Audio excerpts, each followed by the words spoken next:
Welcome to Between the Business Cards, a podcast that helps business professionals take their network and sales skills to the next level.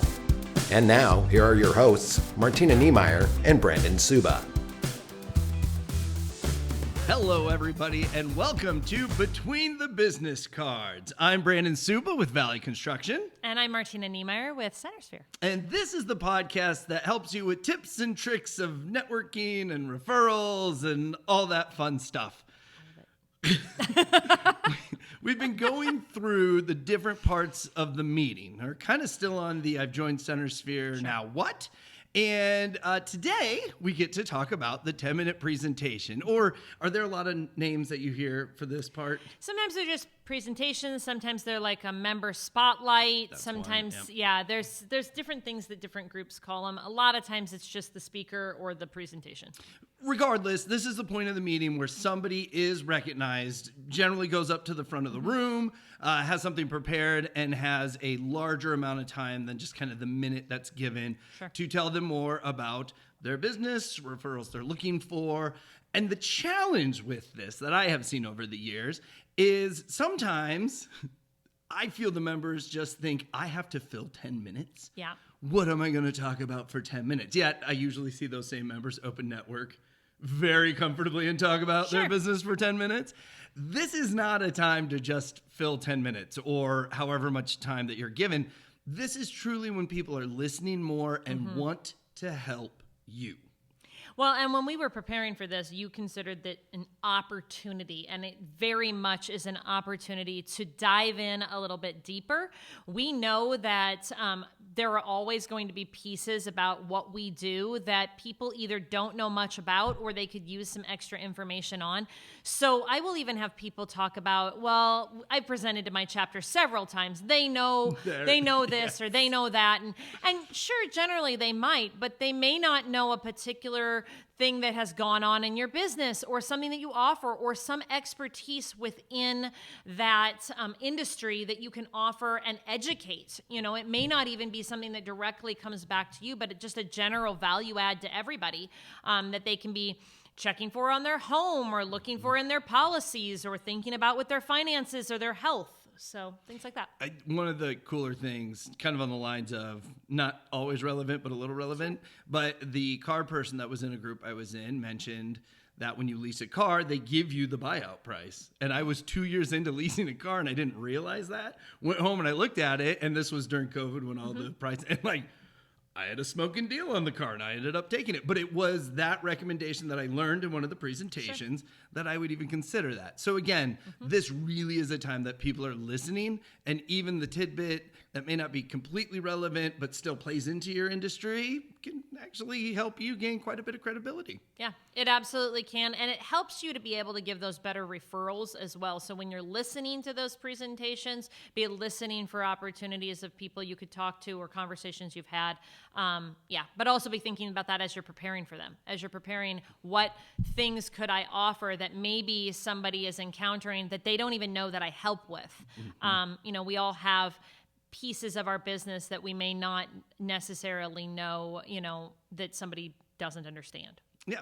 So speaking of preparation, this is one of those that the more you prepare, the more value you're going to get out of it and the more value you are going to bring to your group. So if you are thinking about your 10-minute presentation while you're driving to your meeting, probably didn't put enough time in. Sure. Now, I do also understand we all have careers that we are working on and our main focus is not. Now, but it doesn't happen every week. Sure. It only happens, some groups only get 2 or 3 times a year, depending on the size.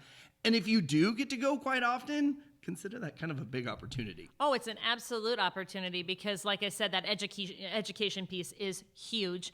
The preparation is really important, though. If you are driving there and you've put a whole 10 minutes into thinking about your 10-minute presentation, chances are you're going to be fumbling around. You're going to be, just kind of giving them, generals and things like that. You're not going to have it all thought out as nicely as you could if you spent a little bit of time the day before or whatever that happens to look like. Most of our chapters have schedules that are very much built out weeks in advance. So people will know 2, 3, maybe even a quarter or 2 quarters ahead that their date is coming up. And that gives them an opportunity for that preparation piece. We talked about having a PowerPoint, having handouts, having, I've had people do little quizzes with people. I've had them do interactive things.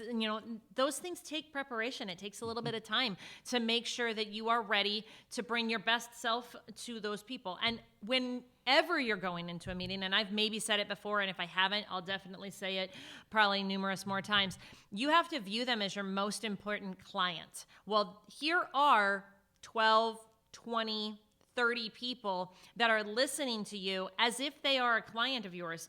Sometimes it's as simple as I'm going to walk you through my normal new patient process or my normal process for a new referral or whatever that happens to look like. And it's going to just help you understand their business better. And it's a great opportunity. So bringing it down to your lowest common denominator, when you have all the different things that you do in a day, that's going to give you multiple presentations too. Because a lot of the times we think we have to jam this all in this one time. And I like your example that you had because, okay, if I show you what it's like to be a patient the first time, then maybe in my next presentation, I'm going to show you what it looks like a year after you've been a patient with me. And it's going to be a different conversation and different education throughout all that time. But again, we get locked up with, oh my gosh, I have to give a presentation every 3 months. Well, yeah, that's a good thing. You have a lot in your business that you can talk about and be more in depth with it. Sure. And the PowerPoint goes in the preparation.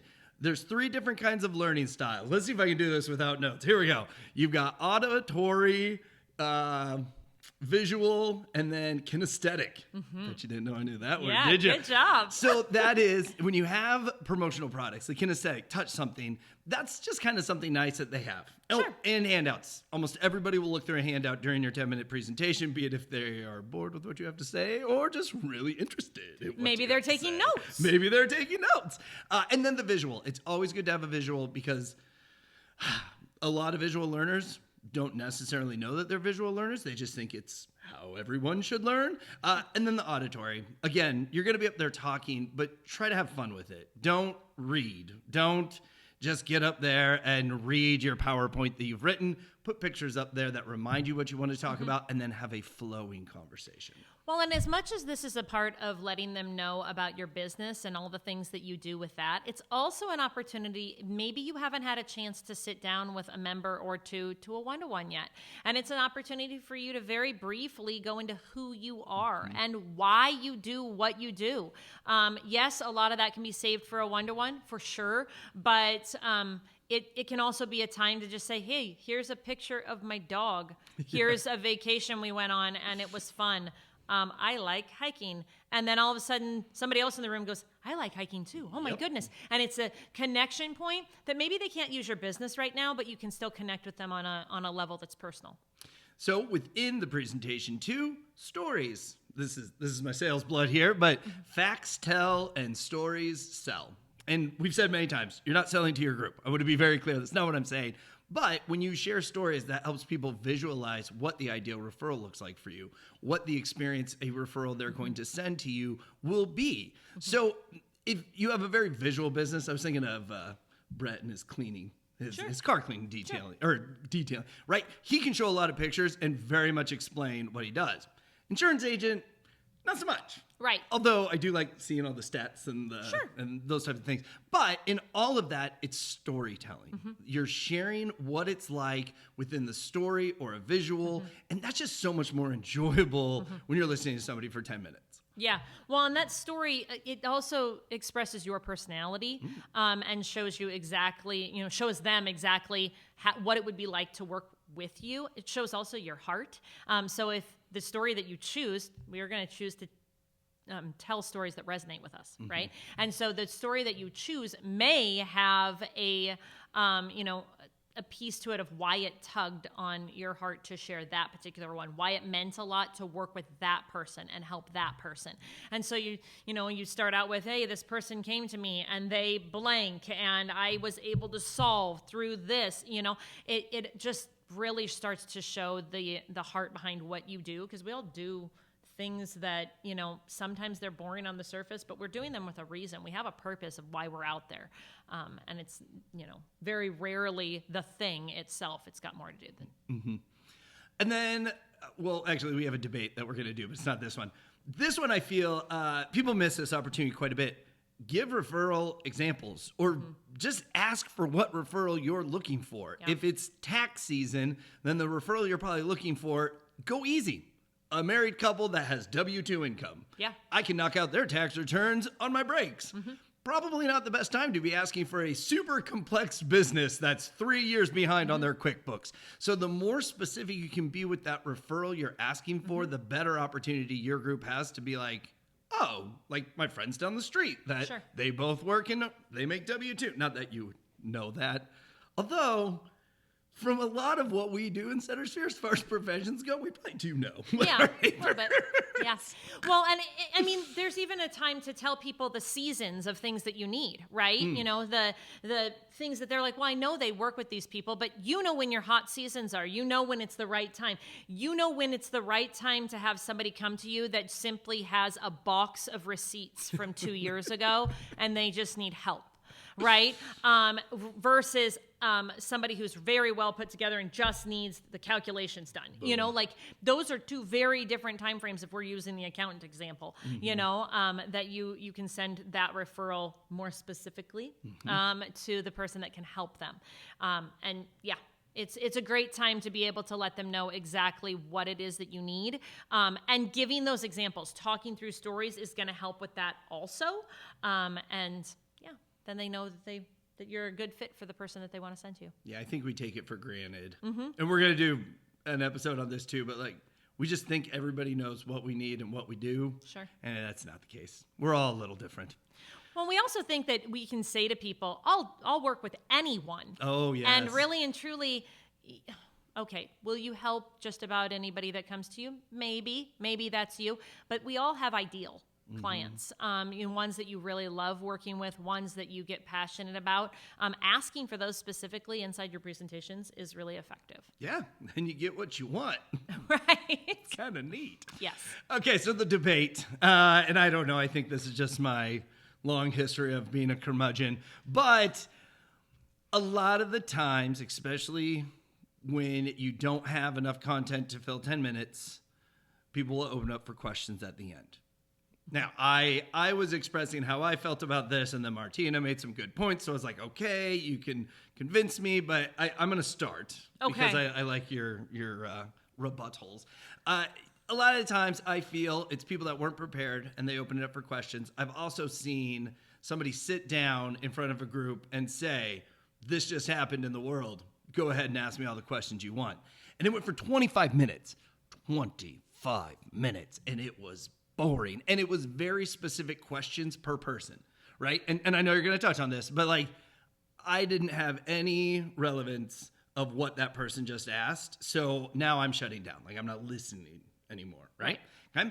And then 2, I feel, this is a trick I did from time to time, but these are one-to-one opportunities when people ask you questions. Again, Martina's going to touch on this, and some of them are kind of quick and short, and yes, that was relevant. But a lot of the times, especially if it's very specific, if you do open up for questions and they get a little more elaborate, that's when you can say, you know what, this is great, but we need to set up a one-to-one. One thing I like to do, but you can only do it once or twice, and then your group knows. But it is, I would say, does anyone have any questions? And I knew I was right to the last second or around the end of my presentation, and whoever would raise their hand, I'd be like, great, I'll find you at the end of the meeting to set up a one-to-one. And while that is a really great strategy, I would more opt, and I come from the teaching end of things, right? And so my world runs a little bit differently, but I would more opt to build in 60 seconds, 2 minutes of time for questions, even shorten my presentation just slightly, because I want to know what the people want me to tell them. Sometimes I can think I've got to knock it out of the park, presentation planned, and what they really wanted to know was this tiny piece right here. And so simple questions like, do you work with this particular type of person? Or can you handle this job? Is really, really good, because they're honing in, and they're thinking about referrals to send you. And so that's really great to be like, yes, I do, or no, but I have somebody, let's chat afterwards. You don't want to take a lot of time with the questions, because you can get lost in the weeds, and some of them, in fact, a lot of them tend to be really specific. Like, if this particular scenario happens to this particular person, would you be able to help, and how? That is a longer conversation. That is definitely something you want to set up a one-to-one or catch them after the meeting, something like that. But if it's something quick where it's like, I've heard that you can help with this. Actually, I can help with that. The answer's a little bit longer, so I'd like to, dive into that a little bit, privately with you. But yes, I can. That can help other people in the room also as they're brainstorming. Maybe they asked if you are a chiropractor that sees babies, right? And you say, yes, I do see babies. Well, can you help with the blah, blah, blah, blah? I need to talk to you a little bit later about that. But 3 other people in the room wondered if you saw babies too. Right? No. And so now they've got that question answered, and they can get more specific privately with you as well. But it sounds like you prepared your question time, not just any questions. No, it's not a fallback, and it's not a shoot, I'm so done talking. I just want to be done and away from people. And it's amazing, you talk about how people have these presentations, and then you'll walk in and you'll see them networking just fine, but the presentation was a struggle. That standing up in front of people piece is nerve-wracking for some people. It's also one of the benefits of being in a chapter. You have 12, 25, whatever amount of people that that you're going to stand in front of, instead of standing in front of 2 or 3 strangers a little bit later and never having given a presentation, right? If you've given a presentation to 25, it's really easy to walk into the next space and be like, I can talk to these 3 people. Yep. This is easy, right? Because you've practiced, and so they're helping you with that confidence building too. So that's one piece of the 10 minutes that we didn't even talk about. There's so much. But these are just kind of, if this is your first presentation, I hope this gives you some thoughts, something to lead you into preparing so that you can give a very educational, and you should talk about yourself. Just keep it brief. But yeah, tell us a little bit about yourself. That's your credibility piece. Tell us something about your business, share stories, and then give us specific referral opportunities. And, if scheduled correctly, offer some question time. And use it as an opportunity for follow-up or future one-to-ones. All right, so go set up your 10-minute, get that organized and ready. Maybe you're presenting this week, maybe you're presenting next month, but regardless, this is a great opportunity for you to build even more credibility with your group. So check us out on YouTube if you want to see our matching outfits today, which we did not plan. We never do. Also, I feel like I was mad about a haircut. I'm okay with it now. Oh, no, I needed a haircut. I got it. And you were missing a beard the last time. Oh, shoot. Hold on. Yeah.